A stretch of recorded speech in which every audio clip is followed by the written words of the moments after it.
we're going through the waterways up to Lemmer, and then we've got a much longer trip across the Isle back to Maidenblick, where we can open the boat up a bit. Let's talk about the most obvious new part of this boat, which is the Flybridge. And we'll start with the steps, because obviously this is the first time that Contest has had to build anything like this.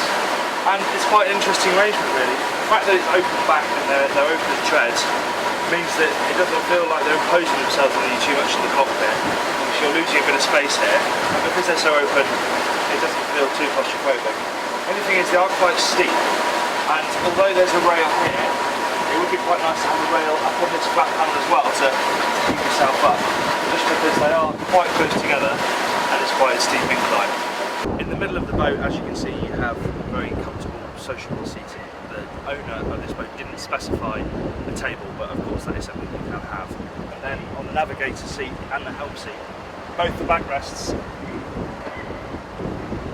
move backwards and forwards, so you can either face into the boat or face forward when the boat's going along. There are a few things I think Contest could do to improve the helm station up here. First of all, it looks a little bit sparse. You've got this plain white backing here, exposed screw heads. There is going to be a larger Simrad screen here. It just didn't arrive in time for the boat to be launched, but that will improve things a touch, and I think they're going to put carbon effect here. That will help. This wheel completely upright and fixed, and also it's a bit cheap and tacky. The one downstairs is lovely. They could mimic that up there. It would look a lot better. And things like having the trim tabs all the way over here when the throttles are here, it would make much more sense to put the trim tabs down here, which is something I think they're going to do. And one final thing that would be quite good is you've got a bit of wasted space down here. Why not build out a little moulding here with maybe a pair of cup holders in it and a little well for your phone or something like that? Because at the moment you've only got these flat surfaces to rest mugs or cups of tea. The interior is exactly the same layout as the 52MC that we tested last year, but there were a few aesthetic tweaks that are different, like for example this smaller helm seat that the owner specified, and the red upholstery, which I think actually really sets off the interior quite nicely. In terms of sleeping, you have a master in the bow, there's a twin to port and a smaller double to starboard, and 2 bathrooms as well.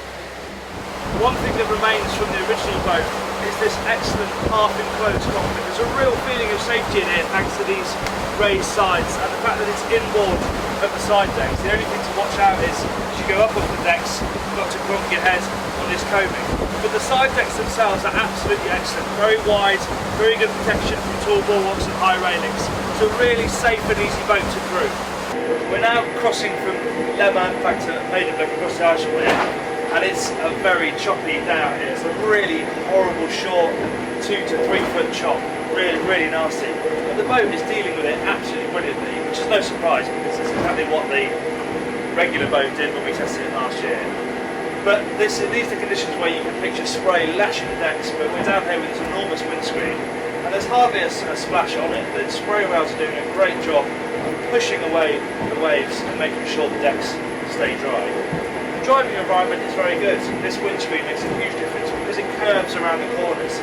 It means that your vision over either way here is fantastic. There is a big mullion here, but it's just sort of past your eye line, so it stays out of the way. And we're doing 20 knots here. It's really what is quite a nasty sea, and the boat feels fantastic. This boat has got smaller engines than the one we tested last year. It's got 550 horsepower as opposed to 600. And the weight saving for those engines and no seakeeper pretty much balances out the fact that you've got a Flybridge on the top. So the performance is still plenty punchy enough. And we're doing 20 knots here, but you can, there's plenty left. It looks about 25, 26. It really doesn't feel like it's lacking in power. However, in this chop, 20 knots feels absolutely spot on. I'm not crazy about the driving position with this seat. It was selected by the owner, so I don't think it's something we can particularly blame Contest for. And it's good that you've got the wheel nice up in your chest and the throttles in here, but it does feel, it's a bit uncomfortable. My feet are dangling here, the chair's quite small. It's really not going to be that comfortable on long journeys. The dash, they've made a good change, they've angled the instruments further towards you compared to the old boat. And that screen is going to be made larger, as is the one at the Flybridge, but it is a long way away. And being half touchscreen, it's annoying to have to lean over to control it. Having spent 2 days on board the 52MC Flybridge now, the overwhelming feeling on board this boat is just how versatile it is. Not only because if the rain starts you can get off the flybridge and hide away in the wheelhouse, but because we've spent 5 hours cruising through the waterways very slowly, and the boat runs very comfortable, track nice and straight, and made that part of the journey very easy. And then coming across the Ellesmere just now, which was filthily choppy, it was serene. There were tweaks here and there that need to be made just to polish it off, but for their first flybridge boat ever, it's really not a bad effort at all.